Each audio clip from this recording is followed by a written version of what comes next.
चरणों में फूल चढ़ाने को आप पूजा कहते हैं देवराजेंद्र?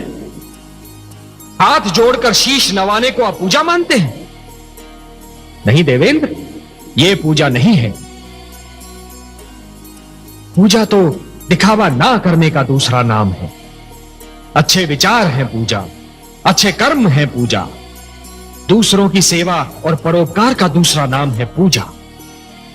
केवल अपने लिए नहीं, अपने चहु ओर बसे हुए संसार के लिए जीना, यह है पूजा। किसी और की पीड़ा में तड़प उठना है पूजा, कि आप पूजा, पूज्य और पुजारी के अर्थ को ही भुला बैठे।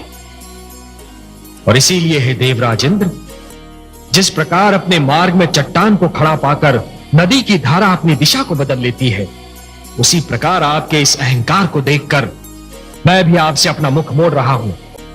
अरे महादेवी, जो क्रांति करके समस्त संसार को बदलना चाहता है, उसे सबसे पहले स्वयं को बदलना पड़ता है। फूलों की सेज को छोड़कर एक क्रांतिकारी को पथरीली खुरदरी भूमि को अपनी शैया बनाना पड़ता है।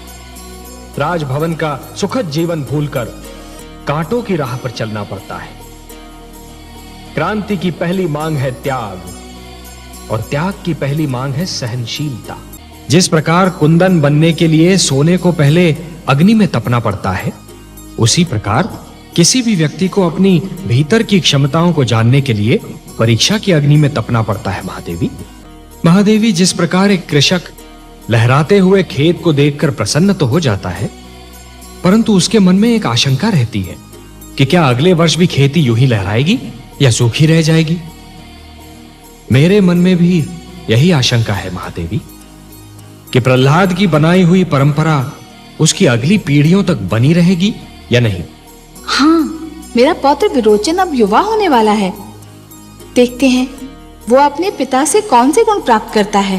प्रहलाद की एक परीक्षा यह भी होगी कि जिन आसुरी प्रवृत्तियों को उसने बदल दिया, क्या वो उन्हें दोबारा उभरने से रोक पाता है।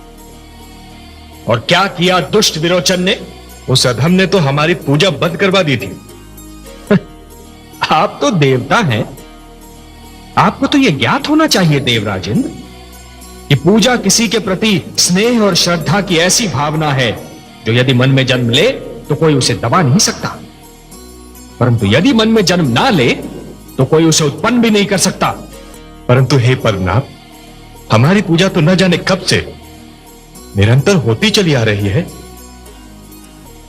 हाँ महादेवी, निस्संदेह यह निर्णय बहुत कठिन होगा, परंतु यह एक अवसर भी तो है पुत्र प्रहलाद के लिए यह जानने का कि पिता प्रहलाद और राजा प्रहलाद दो भिन्न भिन्न व्यक्तित्व हैं।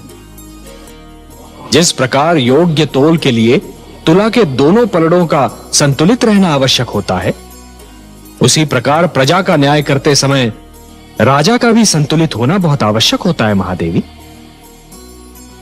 सिंहासन पर बैठने के उपरांत एक राजा को यह जान लेना चाहिए महादेवी, कि अपने परिवार और अपनी प्रजा के साथ उसका संबंध एक समान है। वो ना तो किसी का पिता है, ना किसी का पुत्र, और ना ही किसी का भ्राता।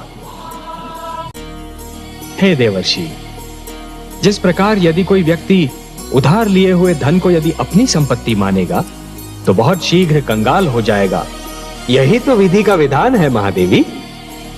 जो दूसरे को दुख देकर हंसता है, होनी उसे दुख देकर 100 बार रुलाती है। इसलिए दूसरों को दुख देने से पहले इतना अवश्य सोच लेना चाहिए कि यदि इसी दुख का वज्र अपने सिर पर गिरे तो क्या होगा। महादेवी, जिस प्रकार बिच्छू को यह ज्ञान नहीं होता कि उसका डंक केवल किसी और को नहीं स्वयं उसे भी चुभ सकता है, उसी प्रकार एक दुष्कर्मी को भी यह ज्ञान नहीं होता कि उसका दुष्कर्म स्वयं उसे भी हानि पहुंचा सकता है। महादेवी, एक ही डाली पर खिले दो पुष्पों में से एक को स्थान मिलता है देवता के चरणों में, तो दूसरे को अर्थी पर। एक ही मेघ की गोद से निकली दो बूंदें एक मोती बन जाती है, तो दूसरी अंगारे पर गिरकर भस्म हो जाती है। यह सब फल होता है इस सत्य का कि किसे कैसी संगत मिलती है। सत्य कहा आपने महादेवी, सत्य कहा।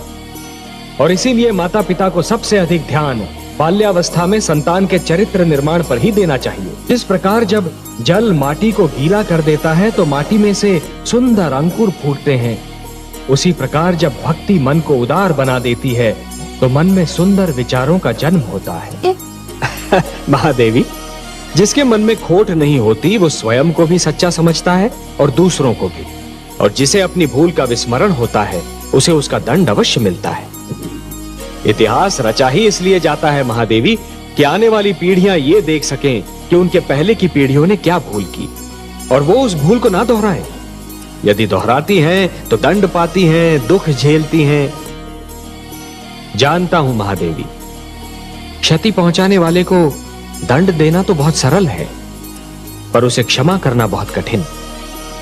और जो क्षति पहुंचाने वाले को क्षमा कर सकता है वो तो पूजनीय है। कमल नयन, उत्सव वो है जो आत्मा को शांति दे, जो सारे नगर का जीवन अस्त व्यस्त कर दे, जिसमें मदिरा पीकर सब अपनी सुध-बुध खो बैठे।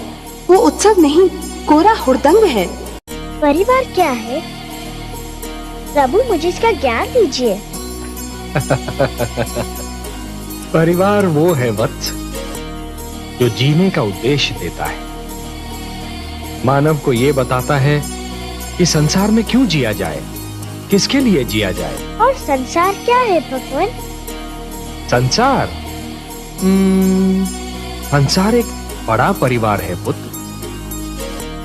परिवार का विशाल रूप है, मेरी श्रेष्ठ रचना है।